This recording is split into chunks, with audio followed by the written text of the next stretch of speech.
So the last time we understood how to create the basic salary column, और basic salary column में हमने दो चीज़ें consider की थी। एक तो हमने बात करी थी about the years of experience, कि कितने साल का एक्सपीरियंस है एम्प्लॉय को, और हमने बात करी थी मंथ ऑफ इंक्रीमेंट की, कि किस महीने में इंक्रीमेंट मिलता है। उन दोनों को यूज़ करके हमने ये कॉलम क्रिएट किया है। आज हम आगे बढ़ते हैं। जो अगली चीज़ हमें क्रिएट करनी है that is column for dearness पे और डीपी। सो हमें यहाँ पर मालूम है कि डीपी के लिए ये रूल्स हैं। तो what we will do is we will create the column for DP, और इस कॉलम के ठीक ऊपर ही हम अपने जो हमारा डेटा है about how much is the DP उसको ले आते हैं। तो यहाँ पे हम लिख लेते हैं कि DP is 50% of basic salary.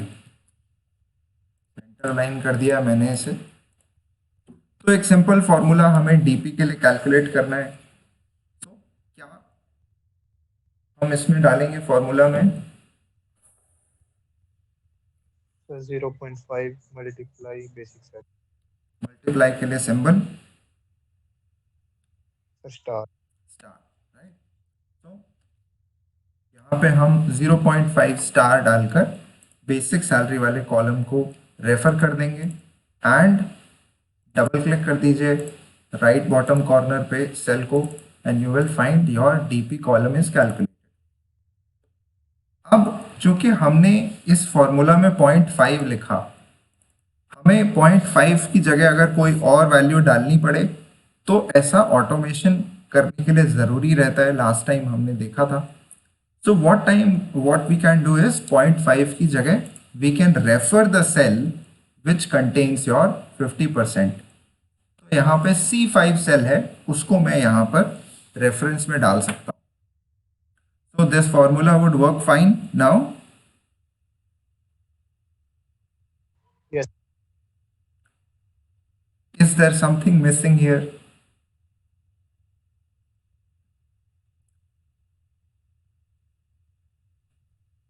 क्या हमें C5 को फ्रीज करने की जरूरत है डॉलर साइन से? Yes sir. Yes, because हम जब फॉर्मूला को ड्रैग करेंगे तो C5 भी नीचे ड्रैग होने लगेगा, C6 C7 में आ जाएगा। So in order to prevent that we will use F4 की to place the dollar sign। तो मैंने जैसे ही F4 की प्रेस किया C5 के पास तो दोनों डॉलर साइन लग गए हैं and now I can safely extended. तो सारे फॉर्मूलाज में हम देख सकते हैं कि C5 अब चेंज नहीं हो रहा है, सिर्फ B8 जो बेसिक सैलरी वाला सेल है वो चेंज हो रहा है। ऑल राइट, अब डीपी के बाद में हमें कैलकुलेट करना है डीए यानी कि डियरनेस अलाउंस। और डियरनेस अलाउंस के लिए हमारे पास ये पूरी टेबल अवेलेबल है। तो हम इस टेबल को यहाँ से कॉपी कर लेते हैं, ऊपर यहीं पे लगा लेते हैं।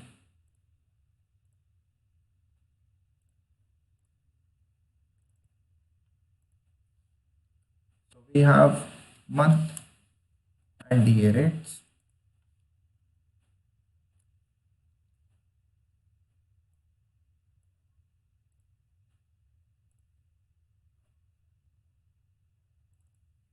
तो ये हमारी टेबल यहाँ पर प्रिपेयर्ड है। We just have to put it to use।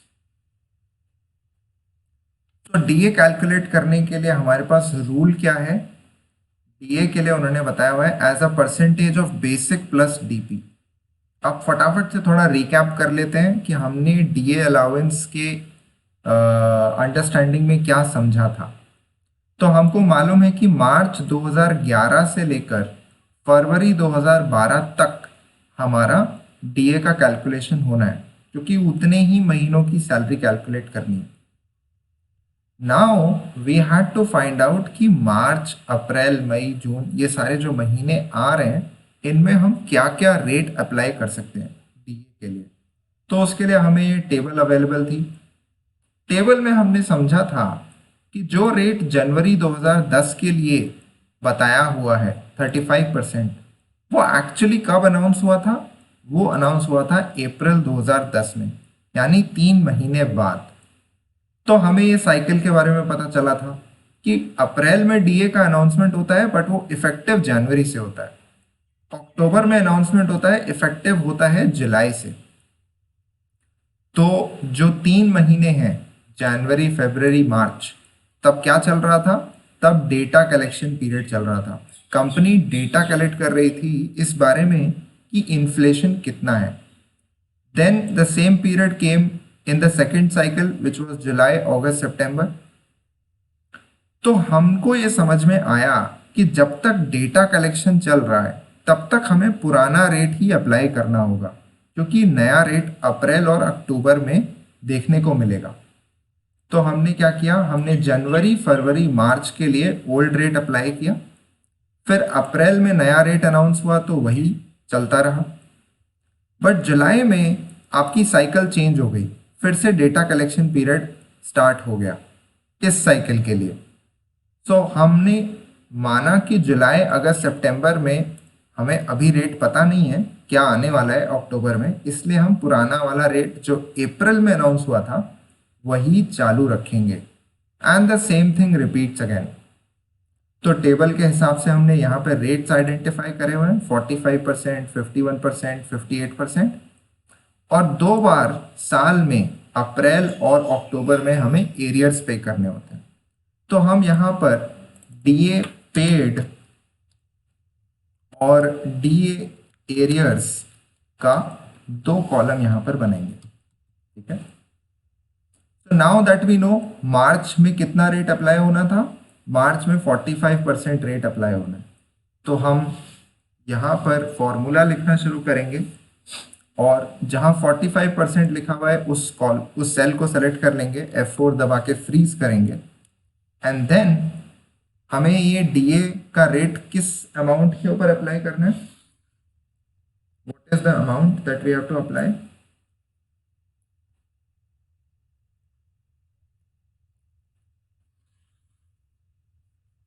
Basic salary और क्वेश्चन में मेंशन्ड है plus DP sir. Plus DP, right? We will add, हम ब्रैकेट्स ओपन कर लेंगे ताकि हम बॉड मास के रूल के हिसाब से कैलकुलेशन करें। बेसिक प्लस डीपी यानी B9 और C9 दोनों को सेलेक्ट करके हम इस कैलकुलेशन को कंप्लीट करेंगे। तो मार्च का हो गया। अब हम ये जानते हैं कि जो रेट्स हैं वो हर बार चेंज हो रहा है, राइट? कुछ साइकिल में कुछ रेट चलता है, कुछ साइकिल में कुछ रेट चलता है। तो मैं इस पूरे फॉर्मूला को ड्रैग नहीं करने वाला नीचे तक, मैं जहां तक अप्लाई हो रहा है सिर्फ वहीं तक ही यूज करूंगा। तो क्योंकि मार्च में 45% था तो हमने वो कर दिया। अब बात आती है इस पीरियड की जो चलेगा मई, अप्रैल, मई, जून, जुलाई, अगस्त, सितंबर तक।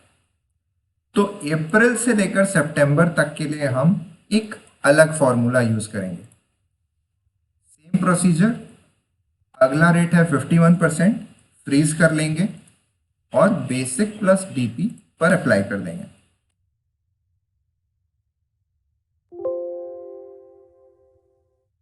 अप्लाई हो चुका है तो अब हम सितंबर तक इसको ड्रैग कर सकते हैं।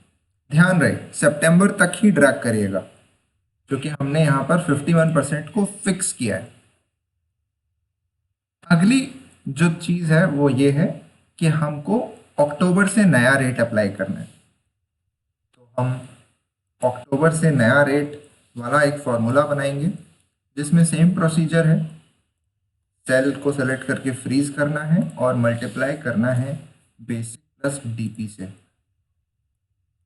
So now you can see कि आपका डीए का कॉलम प्रिपेयर हो चुका है। Now comes your DA arrears. अब हर महीने तो हम एरियर पे नहीं कर रहे, कौन कौन से महीनों में एरियर पे करेंगे? In which? April and October. April and अक्टूबर।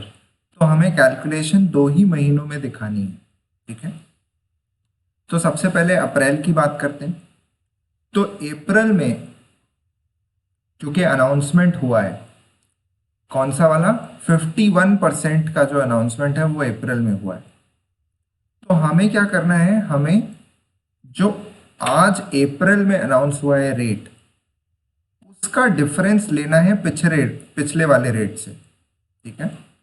और 3 महीने के लिए जो बेसिक प्लस डीपी पे हमें डिफरेंस मिलना चाहिए था, वो यहाँ पर कैलकुलेट करेंगे। तो अप्रैल में डियरनेस अलाउंस का एरियर के लिए क्या परसेंटेज का डिफरेंस है? अभी 51% अनाउंस हुआ था, पिछला वाला रेट कितना था? So 45, 6% का difference. 6% का डिफरेंस हो गया। तो हम सबसे पहले यहाँ पर 51 माइनस 0.45 ले लेंगे, 6% का डिफरेंस आ गया। अब हमें 6% का डिफरेंस किससे मल्टीप्लाई करना है? 6% हम किस अमाउंट के ऊपर देंगे? Basic plus DP. Basic plus DP पे देंगे। तो बेसिक प्लस डीपी इस महीने का होना चाहिए या पिछले महीने का होना चाहिए? क्योंकि ये एरियर है, यानी पिछले महीनों की सैलरी में जो कम सैलरी मिली उसको भरपाई करनी है। तो आप हमेशा पिछले महीने की बेसिक प्लस डीपी लेंगे। तो हम अप्रैल के कैलकुलेशन में मार्च और मार्च का ही बेसिक प्लस डीपी लेंगे, ठीक है। और चूंकि हमें 3 महीने के लिए देना होता है, तो हम ये 3 महीने के लिए 3 से मल्टीप्लाई कर देंगे, तो आपका डीए का एरियर कैलकुलेट हो जाएगा, राइट। अब चूंकि हम इस फॉर्मूले को ड्रैग नहीं करने वाले हैं, तो आपको कुछ फिक्स करने की जरूरत नहीं है। It is going to get calculated only in the month of April. अब सेम एक्सरसाइज हमें अक्टूबर के लिए करनी है। तो अक्टूबर में कौन सा रेट अनाउंस हुआ था?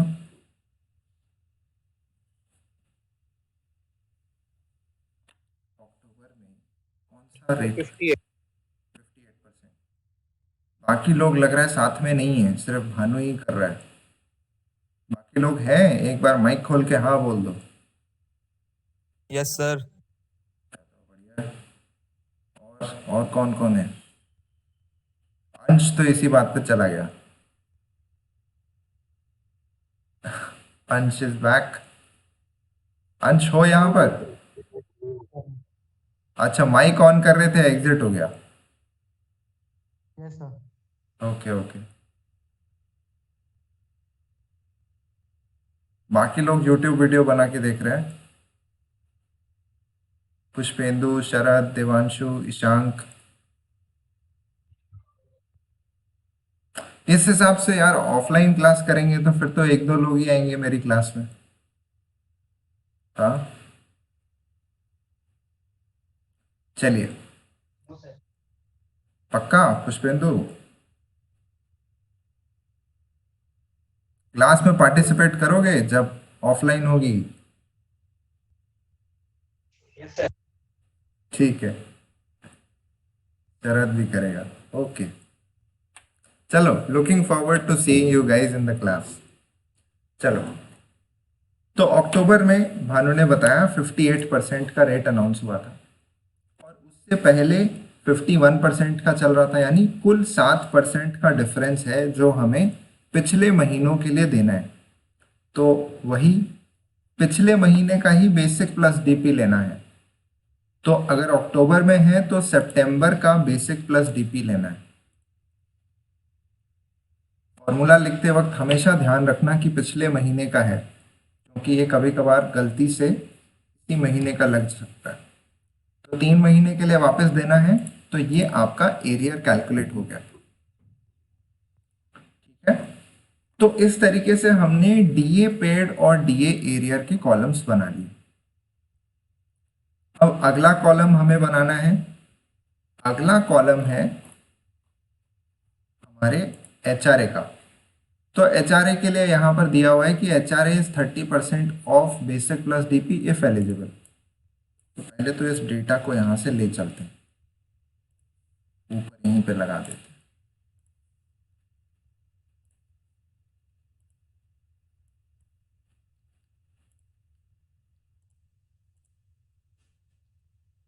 अब चूंकि एलिजिबिलिटी का सवाल है, तो जो शीट यूज करेगा अपनी सैलरी कैलकुलेट करने के लिए, हमें उसे ऑप्शन देना चाहिए कि भाई तुम एलिजिबल हो HRA के लिए या नहीं, वो आप सेलेक्ट कर सकते हो। तो हम लिखेंगे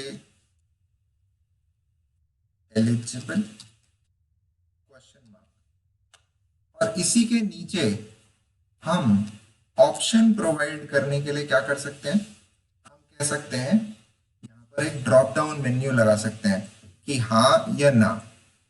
तो ड्रॉप डाउन मेन्यू के लिए किस किस को याद है, क्या स्टेप्स फॉलो करते थे? मुझे एक सिंपल ड्रॉप डाउन मेन्यू बनाना है, यस और नो वाला। कैसे बनाएंगे?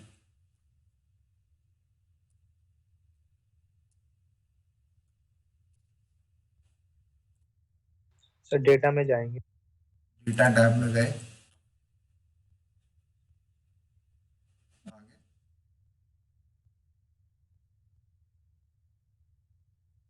अब कौन सा ऑप्शन है?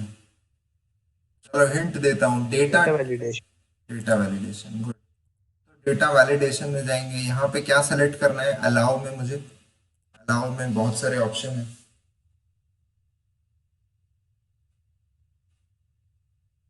कौन सा ऑप्शन सेलेक्ट करा करते थे?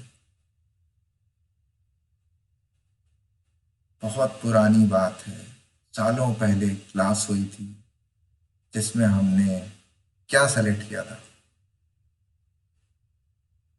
इतनी पुरानी बात हो गई, भूल गए। Yes sir. देखो लिस्ट बनानी है, ठीक है? तो लिस्ट जैसे ही सेलेक्ट करोगे नीचे एक ऑप्शन आ जाएगा सोर्स का, उससे पहले नहीं था। अगर आप एनी वैल्यू सेलेक्ट करोगे तो कोई ऑप्शन नहीं आएगा। जैसे ही लिस्ट सेलेक्ट करोगे तो वो सोर्स पूछेगा, क्या सोर्स है, क्या लिखना है, क्या ऑप्शंस चाहिए। तो या तो आप सोर्स अपनी एक्सेल शीट से ही प्रोवाइड कर सकते हो, कहीं आपने यस और नो लिखा हुआ हो शीट पे तो उसे सोर्स में डाल सकते हो। नहीं तो क्या कर सकते हो, सोर्स वाला किसको याद है, कैसे लिखते थे ऑप्शंस? अगर मैन्युअली ऑप्शंस डालने होंगे तो कैसे डालेंगे ऑप्शन? Sir 1 comma 2 comma. तो कॉमा डाल के एक गैप छोड़ना है, ठीक है? देखो अब तो ऑनलाइन एग्जाम भी नहीं है तो जो पूरी गुंजाइश थी आप लोगों के इस प्रैक्टिकल एग्जाम में थोड़ा कन्वीनियंटली बच जाने की, वो खत्म हो गई है, ठीक है? तो अब तो डांस करना ही पड़ेगा, तो फटाफट से प्रैक्टिस कर लो। तो हम यहाँ पे क्या करेंगे, हम लिखेंगे यस कॉमा नो। अच्छा, स्क्रीन पे जो दिख रहा है वो आराम से नजर आ जाता है या फिर थोड़ा और बड़ा करने की जरूरत है? सबको ठीक से नजर आ रहा है? क्योंकि कभी कभार मैं अपने मॉनिटर का रेजोल्यूशन बहुत ज़्यादा रखता हूँ तो उससे फॉन्ट छोटा हो जाता है। तो अब हमको एलिजिबल में यहाँ पे नजर आ रहे हैं यस और नो के ऑप्शंस। तो अगर मैं यस सेलेक्ट कर दूंगा तो यहाँ पे यस नजर आएगा। चलो अब HRA का कॉलम बना लेते हैं। तो कंडीशनैलिटी के साथ में HRA कैसे कैलकुलेट करेंगे? इक्वल टू लिखा है मैंने, आगे क्या लिखें? इफ हम यहाँ पर करेंगे इफ। तो इफ में मुझे क्या लॉजिकल टेस्ट डालना है? हम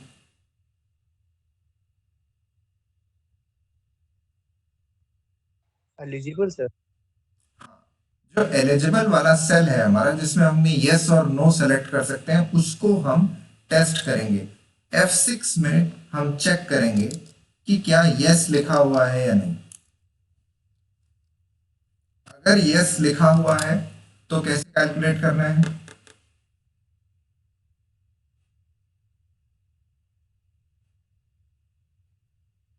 So 30% of basic plus D. तो यहाँ पे 30% का सेल लिया है, उसको फिक्स कर लीजिए और फिर बेसिक प्लस डीपी को प्लस कर देंगे यहाँ पर। और अगर किसी ने सेलेक्ट किया, यस नहीं सेलेक्ट किया किसी ने, तो हमें पता है कि उसके लिए तो HRA 0 ही है। तो अभी क्योंकि नो सेलेक्ट किया हुआ है, तो अब जब आप इस फॉर्मूला को नीचे तक एक्सटेंड करेंगे तो आपको दिख जाएगा कि 0 ही आ रहा है। जैसे ही मैं यस कर देता हूं तो कैलकुलेशन नजर आने लगेगा। HRA हो गया। अब बात करते हैं टीए की।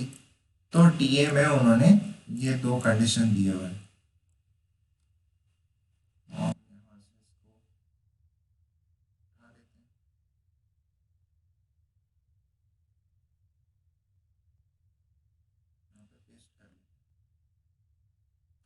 मैं ऊपर लिख लेता हूँ, टीए जो है वो पर मंथ है। पर मंथ है कितना है? 800 और 1000। तो ये पर मंथ 800 और यहाँ कंडीशन भी दे दी है मैंने,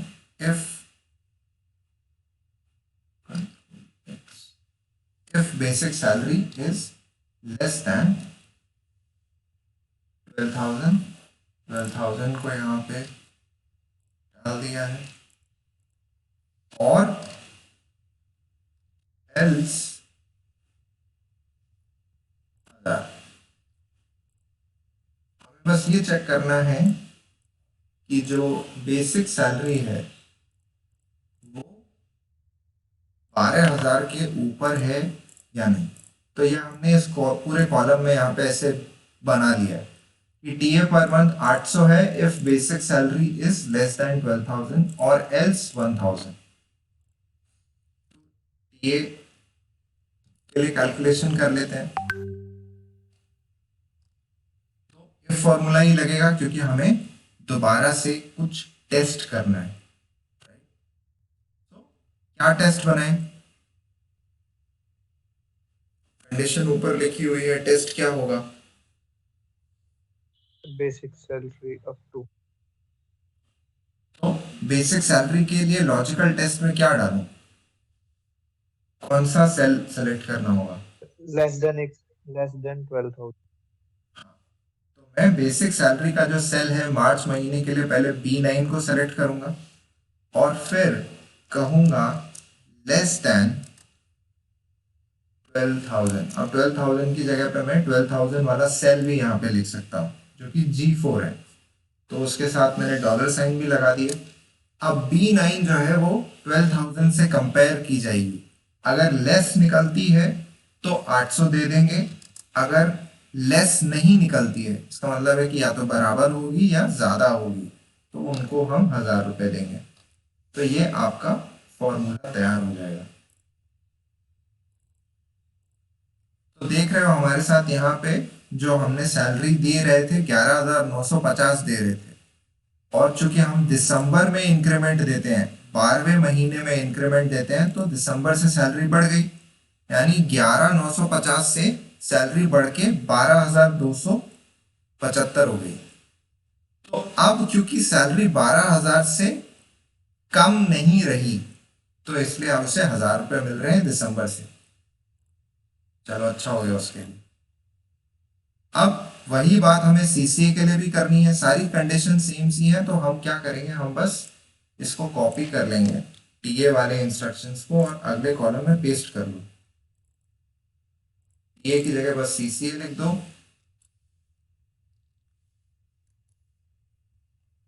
और 800 की जगह 300 और 1,000 की जगह 500। का कैलकुलेशन करना है, मोर और लेस सिमिलर ही है जैसा हमने टीए के लिए किया था, तो कुछ नहीं है, टीए वाला ही फॉर्मूला कॉपी कर लो।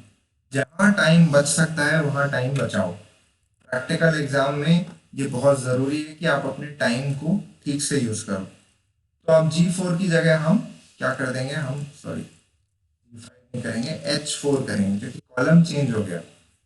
तो सीसीए वाली कंडीशंस के हिसाब से ही आपको यहाँ पर लिखना है। तो अब 800 की जगह पे हम यहाँ पर 300 वाला कॉलम डालेंगे, सेल डालेंगे, दैट इज H2। अब 1000 की जगह पे आपको 500 लिखना है, H6। तो आपका सीसीए भी तैयार हो जाएगा। तो यहाँ पे देखोगे कि दिसंबर से इसका सीसीए भी 500 कैलकुलेट होकर आ रहा है। अब इस वाले फॉर्मूला में हमने 800 और 1000 की जगह पे सेल्स नहीं डाले थे, तो उनको भी डाल देते हैं। 1000 की जगह पे डालेंगे। And here you have your TA and CCA columns. Now, अब क्या हमारे अलाउंसेस पूरे हो गए? हाँ, अलाउंसेस हमारे पूरे हो गए। अब हमें जो बात करनी है वो करनी है डिडक्शंस की। तो डिडक्शंस को अप्लाई करने के लिए हमें पहले क्या कैलकुलेट करना पड़ेगा? कुछ कैलकुलेट करना है या फिर सीधे डिडक्शंस लगा दें?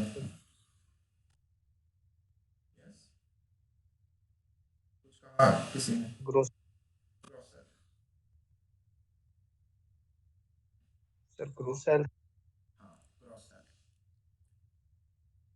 तो ग्रॉस सैलरी कैलकुलेट करेंगे। ग्रॉस सैलरी के लिए कौन सा फॉर्मूला यूज करना चाहिए?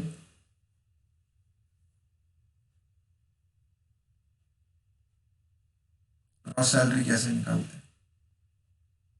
Sir, basic plus HRA plus TA plus CCA। चाहो तो एक एक सेल को लेकर प्लस भी कर सकते हो, नहीं तो सम फॉर्मूला यूज कर लो, SUM सम फॉर्मूला, और इसमें बेसिक से लेकर सीसीए तक पूरा सिलेक्शन खींच दो। तो B9 से लेकर H9 तक आपका ग्रॉस सैलरी कैलकुलेट हो गया सारे के सारे कॉलम्स के लिए। ठीक है, अब बात करते हैं। इसने DA एरियाज ऑटोमेटिकली ले लिया। हाँ हाँ, क्योंकि देखो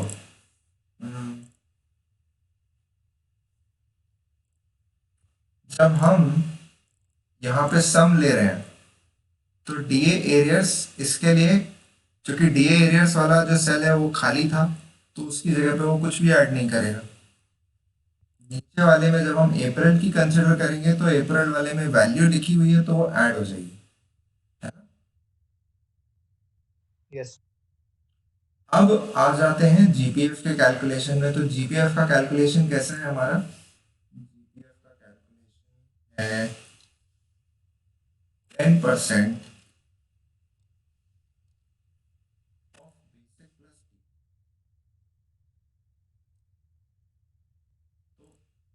पीएफ कैलकुलेट कर लेते हैं।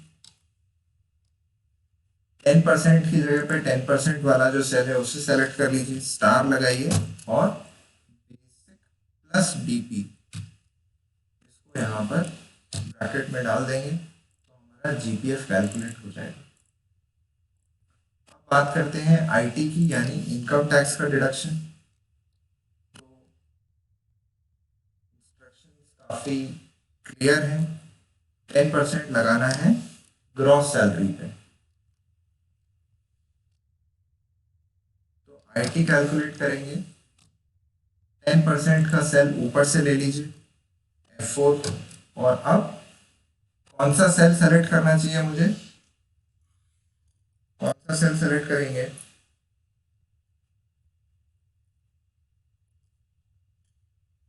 I9।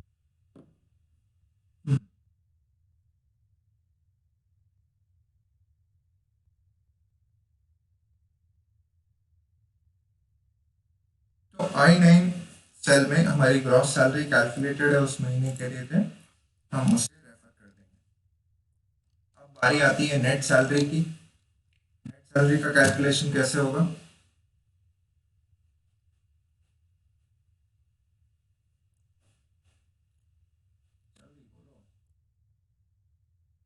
सर, माइनस का फॉर्मूला लगा के ग्रोस में से डिडक्शंस माइनस। ग्रॉस सैलरी में से जीपीएफ और आईटी माइनस कर दो। इसको चाहो तो ऐसे भी लिख सकते हो, I9 minus J9 minus K9, नहीं तो I9 minus J9 plus K9, ऐसे भी कैलकुलेट कर सकते हो। आपकी नेट सैलरी कैलकुलेट होगी।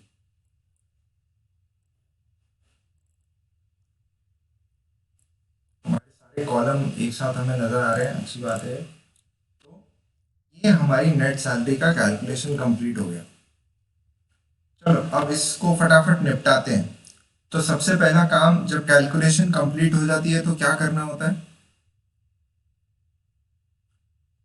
अब आप इस शीट को फाइनल करने वाले हो, तो फाइनल करने से पहले हमें क्या काम करना है कैलकुलेशन के बाद?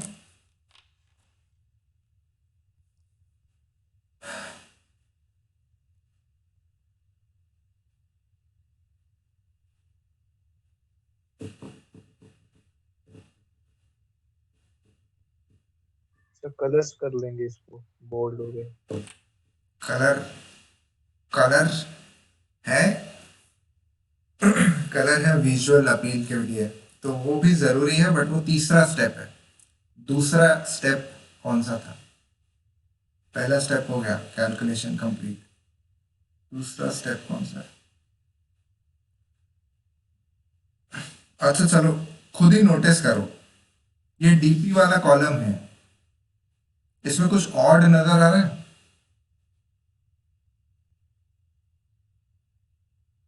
सर अकाउंटिंग करेंगे इसको। हाँ, पहले नोटिस करो अकाउंटिंग क्यों करेंगे। क्योंकि 5975 मार्च से लेकर नवंबर तक चल रहा था। अब जैसे ही दिसंबर आया तो क्या हुआ?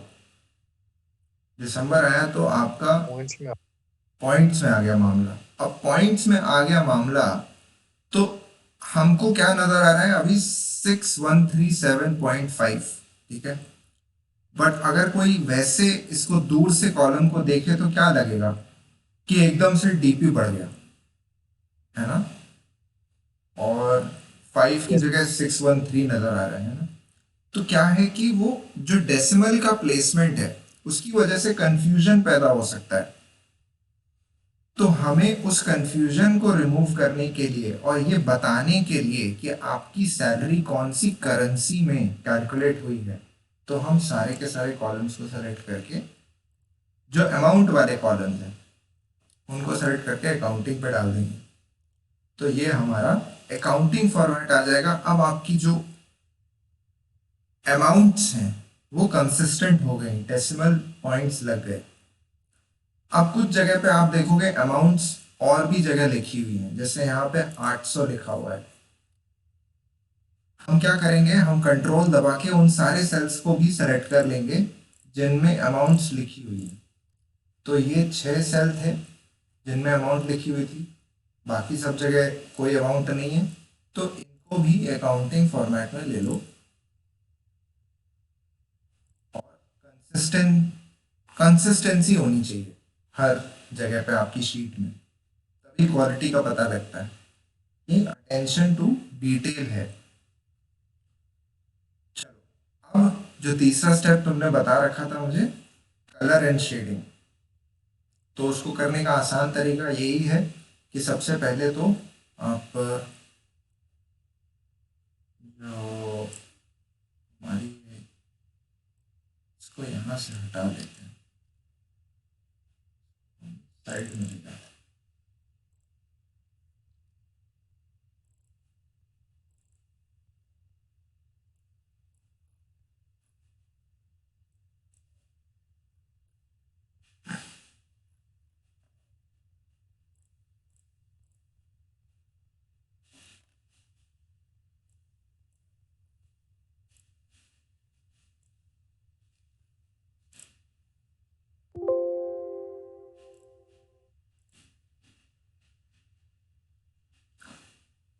तो सबसे पहले तो हम जो हमारी टेबल के आसपास का एरिया है उसको हम क्या करेंगे, हम वाइट कलर से फिल कर देंगे,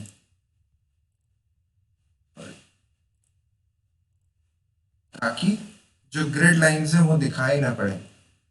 अब हम अपनी टेबल को सेलेक्ट करेंगे और यहाँ पर हम फॉर्मेट एज टेबल में जाके कोई भी फॉर्मेट पिकअप कर लीजिए जिसमें आपको आसानी हो चीज़ों को देखने में।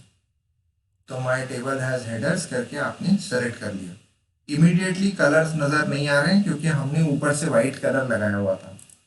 तो अब हम सिर्फ इतने सेक्शन में नो फिल कर देंगे तो हमारी टेबल का कलर नज़र आने लगेगा। सिमिलरली हम अब बाकी सारे के सारे सेल्स को भी फटाफट फॉर्मेट कर देते हैं।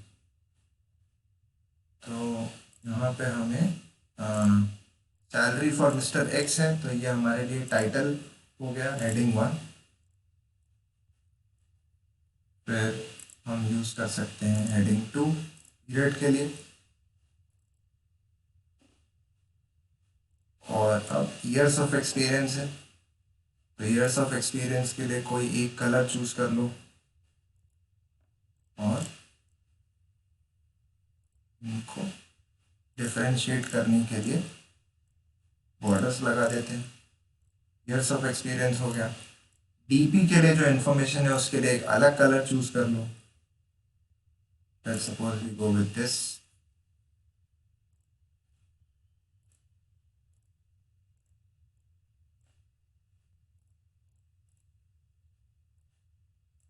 ये वाली जो टेबल है उसके लिए एक अलग कलर चूज कर लेते हैं। तो हमारे लिए कलर मान लो हम चूज करते हैं और ये हमारी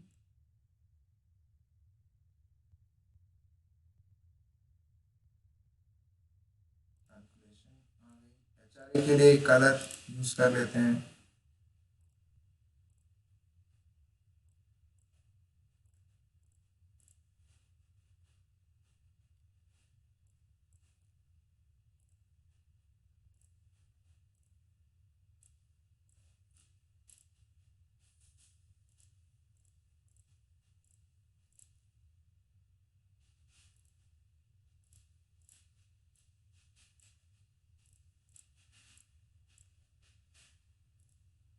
Then you have your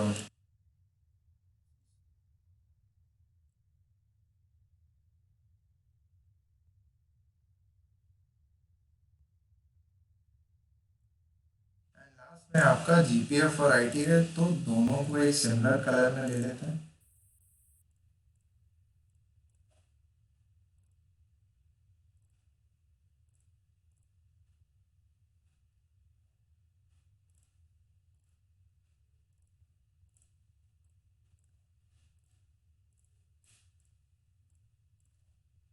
और अब हमारी जो टेबल है that is now looking visually also complete। तो ऐसे आप अपनी पूरी टेबल के बॉर्डर्स और शेडिंग को चेंज करके बहुत प्रोफेशनल सा लुक दे सकते हो। बॉर्डर्स ऐड करने हैं या फिर नहीं वो आपकी मर्जी है। मैं इसमें सिर्फ थिक आउटसाइड बॉर्डर लगा रहा हूँ। और पे स्केल वाली टेबल के लिए भी कलर ले लेते हैं। इनफैक्ट यहाँ से ईयर्स ऑफ एक्सपीरियंस और बेसिक सैलरी के लिए एक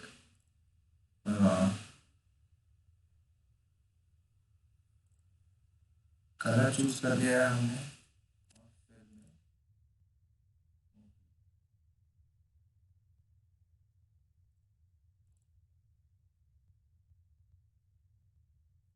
And more or less we are done with this question now.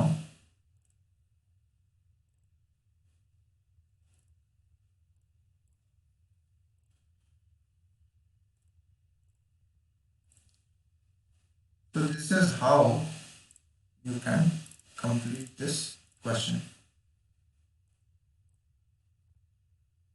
तो ये आपका फाइनल रिजल्ट है जो टेबल अपने को नजर आ रही है।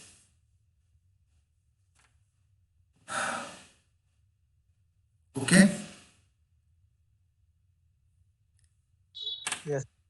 तो आज हमने पेरोल के अपने सारे केसेस कवर कर लिए हैं। ये फाइल मैं आप लोगों के साथ में अभी शेयर कर दूंगा और शाम को इस वीडियो को भी अपलोड कर दूंगा। तो जो कुछ भी आपको समझ में नहीं आया है वो कोशिश करिएगा कि हम कल तक एट मैक्स पेरोल में क्लियर कर दें।